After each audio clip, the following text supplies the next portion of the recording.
Instagram पर आए दिन कई वीडियो वायरल होते हैं, लेकिन कुछ वीडियो ऐसे होते हैं जो वाकई हैरान करते हैं, जिसमें अश्लीलता की हदों को तो पार किया ही जाता है, लेकिन साथ ही साथ चंद व्यूज पाने के चक्कर में रील बनाते हुए भारत की भी कुछ ऐसी इमारतों का इस्तेमाल किया जाता है जिसे हम अपने देश की आन बान शान समझते हैं।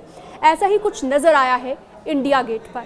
इंडिया गेट के बिल्कुल सामने सफेद रंग के तौलिए में डांस करती हुई एक लड़की नजर आई, जो खुद को मॉडल बताती है। कोलकाता में मिस कोलकाता कॉन्टेस्ट का खुद को विनर बताती है 2017 का।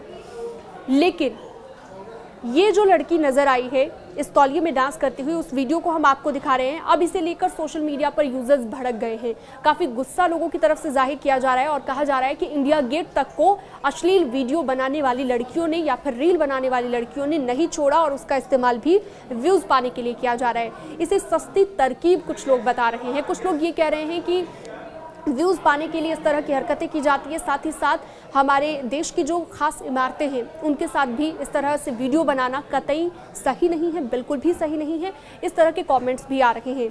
लेकिन इस लड़की की अगर हम बात करें तो ये लड़की पहले भी कई बार वायरल हो चुकी है, कई बार पहले भी इसके इसी तरह के वीडियो सामने आ चुके हैं। कुछ वक्त पहले की बात करें तो दुर्गा पंडाल जब लगाया गया था नवरात्र के दौरान, तब भी ये दो लेडीज के साथ क्लीवेज में डांस करती नजर आई थी और उस वक्त भी काफ़ी सवाल उठाए गए थे। उस वक्त भी सोशल मीडिया पर काफ़ी ट्रोल इस लड़की को किया गया था। अब ये लड़की एक बार फिर से वायरल हो रही है और इससे पहले भी ये लड़की कई ऐसे वीडियोस बना चुकी है जिसमें अश्लीलता की सारी हदों को पार कर दिया जाता है। बल्कि ये कहें कि ये जो वीडियो इस वक्त आप तौलिए में देख रहे हैं, ये इसकी बाकी की वीडियोज़ से काफ़ी बेटर है, बाकी की वीडियोस से काफ़ी बेहतर है, जबकि दूसरी वीडियोस और भी ज़्यादा अश्लील हैं, बहुत ज़्यादा खराब हैं। लेकिन आप इस वीडियो के बाद क्या कहना चाहेंगे? आपको क्या लगता है? आपकी क्या राय है? ज़रूर आप हमें कमेंट बॉक्स में बता सकते हैं। हमारे सोशल मीडिया प्लेटफॉर्म पर आप जुड़ सकते हैं। हमारे डिजिटल प्लेटफॉर्म में जुड़ने के लिए आप चैनल को सब्सक्राइब कर सकते हैं। Thank you so much video को अंत तक देखने के लिए।